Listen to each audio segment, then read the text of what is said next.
Lorraine Lafont. Welcome to the show. Thank you so much for having me. Our pleasure, Lorraine. Lorraine is a very long-time friend of top events and myself, and it's a pleasure having you with us, Lorraine.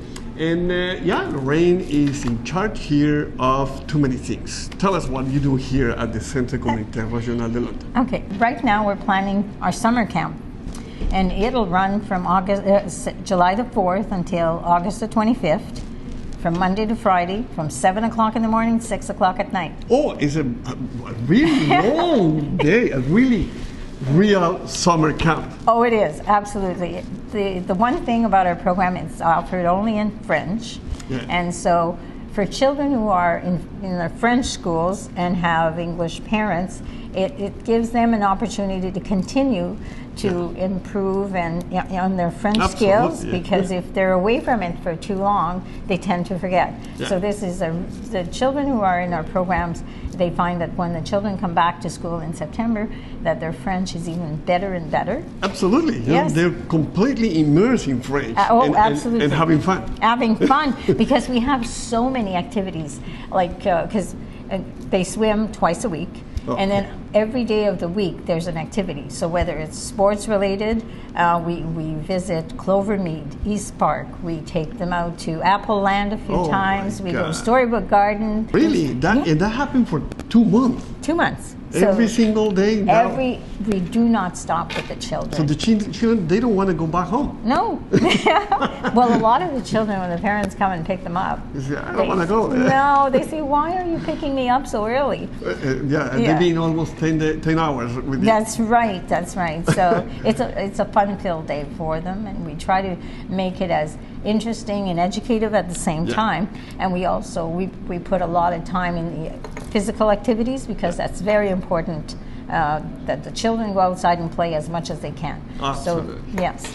When the kids come to register, what's the process to participate in the summer camp? Okay, so the cost is $40 per day, and the parents have the opportunity to pick whether it's every day of the week or a few days every week, because some children want to have other things to do than just come summer camp. So they have their option. They can pick 1, 2, 3 days a week, or just 1 day here, 1 day there, whatever is, whatever their needs are. So we're not making it an obligation. Well, you have to participate. Oh, this is amazing. I know. So because some parents will take holidays during the summertime, and they'll say, well, I don't need it then. That's fine. They have that option. There is a registration form that they fill out, and there's a $20 cost, but it helps to pay for the T-shirt that we give them that identifies them. Because when we go out on excursions, you don't want to miss one kid. No, if we have 100 kids, we want to see 100 of the same T-shirt. Yes, it's very important. Absolutely. Okay, so they just have to come here, or somewhere else, or only here? Anyone else out there who would like to register for a program, at 519-673-1977, and you can get us. If you give us your email, we'll email you the registration form, and you come here with the $20 for the T-shirt, and you're registered. You can on the form itself. It actually has the days that you can pick. Oh, perfect. Yes. Okay, so now the kid is involved. Everything is going to start, and parents have to drop the kids here or at the school, basically. That's right. We have 3 schools where we're going to be holding it, because some of the other schools have some construction over the summer. Okay. So the 3 schools that the program will be offered is at Frère André, Saint-Jean d'Arc, and at Saint-Jean-de-Brébeuf. I love the program. It's awesome. Yes. It's really a lot of fun. The children love it. I probably forgot to mention, but we also go to the bowling at La Palissade. We go to the cinema. They watch French films. Children's Museum. There's just so many things. So 1 month of activities, non-stop. Non-stop. 2 months. 2 months. July and August. Yes. Okay, Lorraine. And I think this is very, very interesting, and for all the parents who are watching right now, this is the opportunity for you to know that the Centre Communautaire Régional de Londres is working for you. All the parents who are French speakers or have the kids in French immersion school, there's a center who can take care of a lot of things from your kids, or if you, as I said, you're a French speaker, this is kind of the umbrella of the French community in London. Lorraine, thank you very much, and it was a pleasure having you with us. Thank you so much for having me again. I totally enjoy Absolutely, and for sure, all of our viewers are really happy, and I think they're calling already. All right. So you get ready for the amount of calls you're going to receive. That's wonderful. Thank you so much. Okay, thank you again. So this is all for today. It was a pleasure having you here, and being here at the Centre Communautaire Régional de London is, for us, it's been a surprise to see how organized and how well put is everything here at the center, and the amount of programs.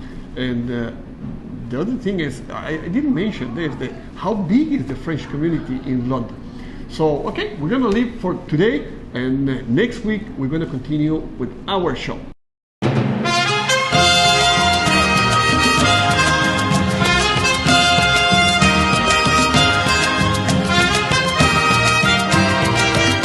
We have today Ed Corrigan once again, and welcome to the show, Ed.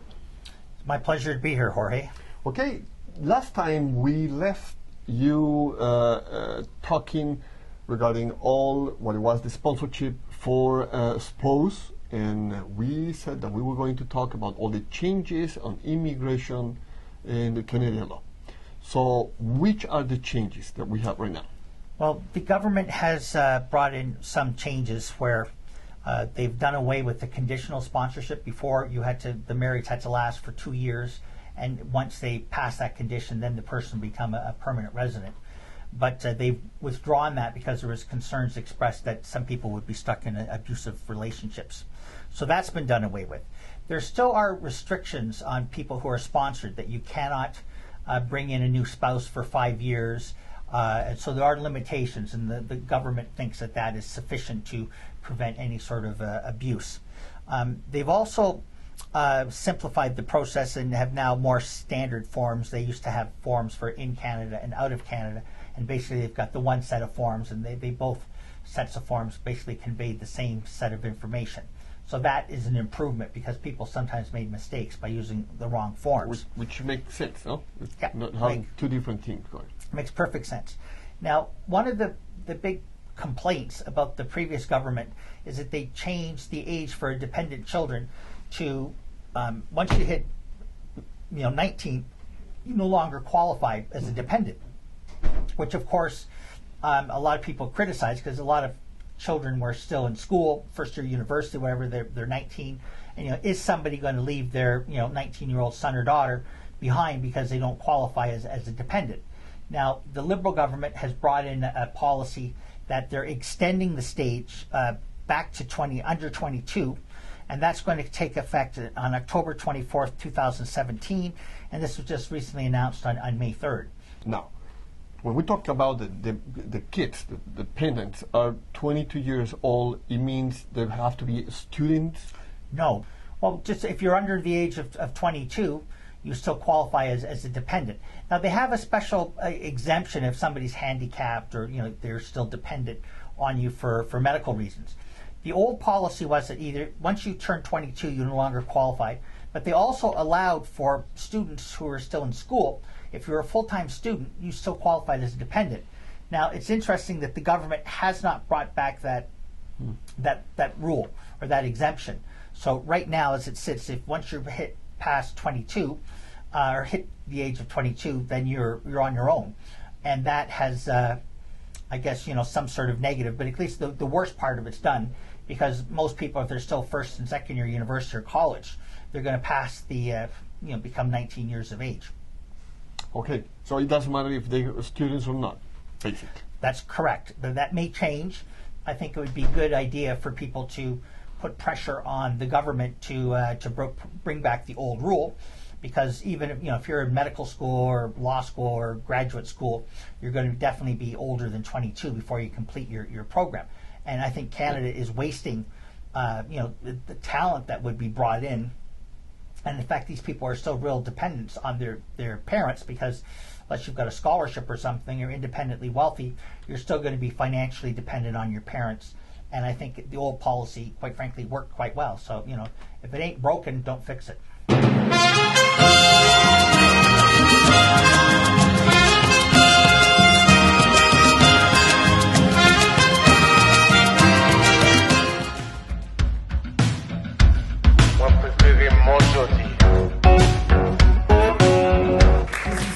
Just to give you an idea of the flavor and the energy that we're bringing from national groups, all kinds of Juno nominees, Juno awards, to Grammy nominees, you know. And the most beautiful thing about the festival is that it's a festival that we've been able to build without, let's say, under specific names. People now, through the years, have learned that when they come to SUNFEST, they will be surprised. They know that the musical, artistic integrity, quality is the bottom line for SUNFEST. And sometimes, in most of the cases, all of these international groups are iconic figures, you know, in the world music scene or in their own countries. It doesn't necessarily mean that everyone knows them, but that's exactly what it is. That's the beauty, because we've been able to build this festival on reputation, on artistic quality and integrity, and not in names. And that's exactly what happened with many festivals across Canada and all over the world. They need to have the such and such headliners, otherwise they won't be able to bring people. But he is totally the opposite way. So I'm just going to go very quickly through the groups that we're presenting this. Ian, please, can you pass me one? As I said, you know, I think last year, Mercedes or Ian, correct me, but we went to almost 15 international markets, you know, all over, from Korea to Chile, you know, from Denmark to Brazil. You know, it's amazing. Spain, because we now it's amazing the number of invitations that we receive. And in most of the cases, the nice thing is that most of the expenses are covered. So this is, you know, we don't have to invest that much on that. But this is the beauty. This is exactly, you know, where the festival is now located. You know, it's placed by the international community. You know, we have really put London, Ontario on the map through SUNFEST. You know, there is an incredible magazine. It's called Songlines. It's produced in the UK, and their upcoming edition, you know, they selected 6 festivals overseas as the best ones in the whole world, and SUNFEST is one of them. This is an incredible accomplishment. Yes, absolutely. Can you imagine the thousands of festivals all over the world? And this is an incredible, prestigious magazine that comes every month, and we are so honored that SUNFEST is now on top of their list. And this is as a result, again, of so many efforts, of sacrifices, and so on. But again, some of the international groups include Barreto from Peru, Bexiga 70 from Brazil, which was one of the most successful groups at WOMEX this past October. And the most incredible thing for us is to say that, you know, some of the most successful groups at that conference, always the European festivals, immediately jump into them. So sometimes we have to wait 2 or 3 years for them to come to this part of North America. For the first time, we'll be bringing groups from pretty much every territory, every province. So starting, for example, in British Columbia, Delhi to Dublin, one of the most exciting and pioneers of electronic music in Canada. Of course, it wouldn't be SUNFEST if we wouldn't bring Fire and Funk from British Columbia. Yes. We go to Quebec. We'll be bringing groups from such as Clessory and Christine Tassan and Impostors. Beautiful traditional music and gypsy music as well. We're bringing from Halifax, Nova Scotia, Ashk. It's a group of 3 sisters that originally came from Afghanistan, and now they live in Halifax. It's another beautiful representation of. We're bringing from Nunavut, the Jerry Cans. This is an amazing group that is really gaining incredible recognition. And also from Yukon, Diet. It's another Aboriginal singer that is coming this year again for the very first time. Also from Ontario, we're excited that for the first time we're going to present this new group that was precisely formed as a way to celebrate the Ontario 150 program. This is a group that was put together by our good friend at the Royal Conservatory of Music, Mermot Mbetha, it's made up of 13 people of 13 different nationalities, and they are coming together. It's specifically to create new music, precisely to celebrate the diversity, not only in Ontario but in Canada. So, and we're absolutely delighted that they will be making their first appearance here at SUNFEST.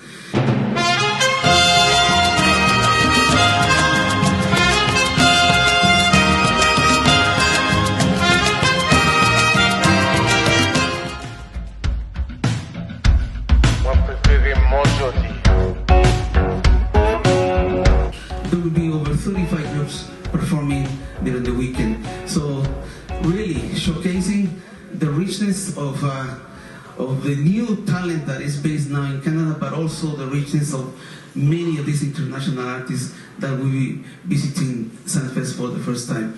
And this is another thing that is important to highlight. And it's something that we feel proud about every year. 90% of the acts that come to SUNFEST are totally brand new. They have never been either in London or in Canada, or this will be probably the first time that they will be touring this part of the world.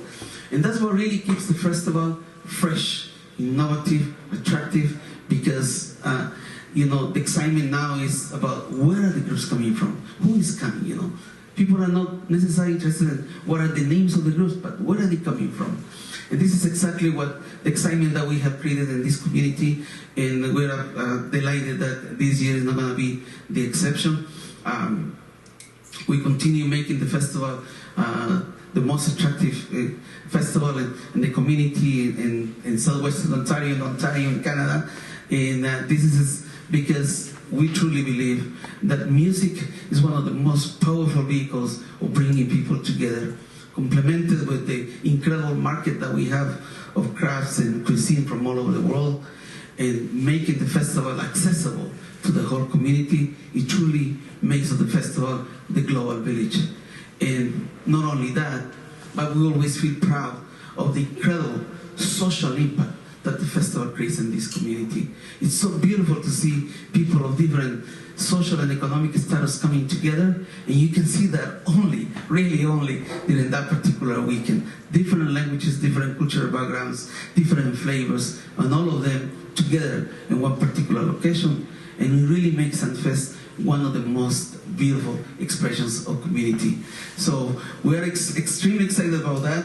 For the first time, we're going to try for the first time an after party this time. It's going to happen in July, Friday the 7th, here upstairs here at the London Music Hall.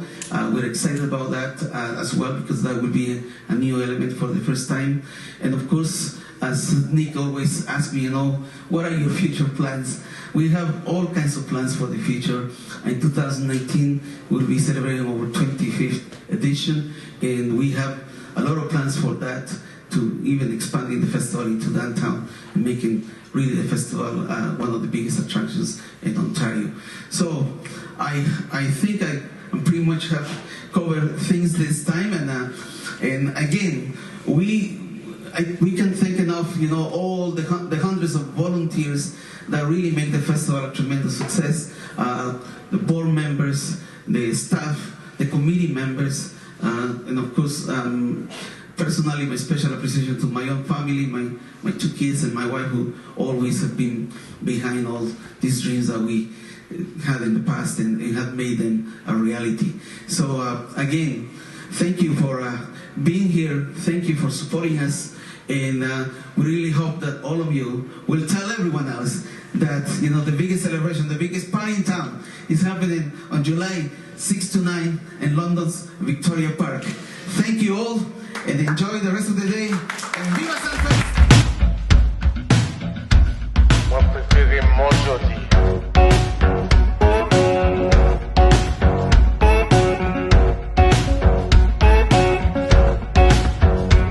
Moi peux pas laisser vous faire non.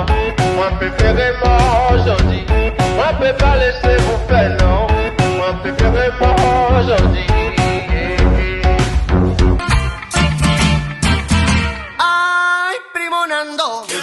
Con la mano en el hombro, con mis amigos parrandeando, bailando.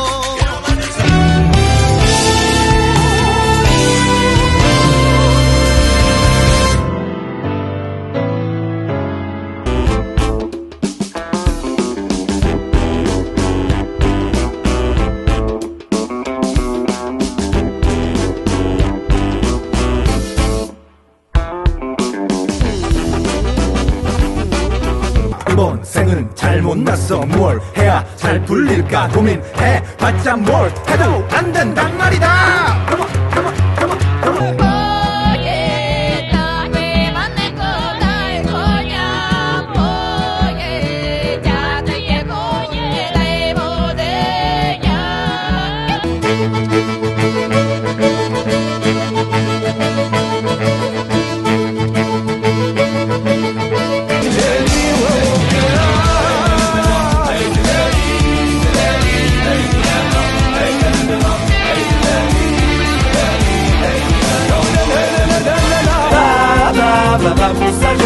Vamos a Yazida,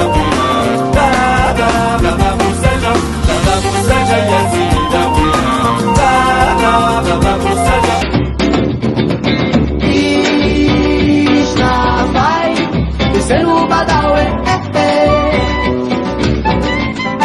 dançar um apoxé no seu lugar.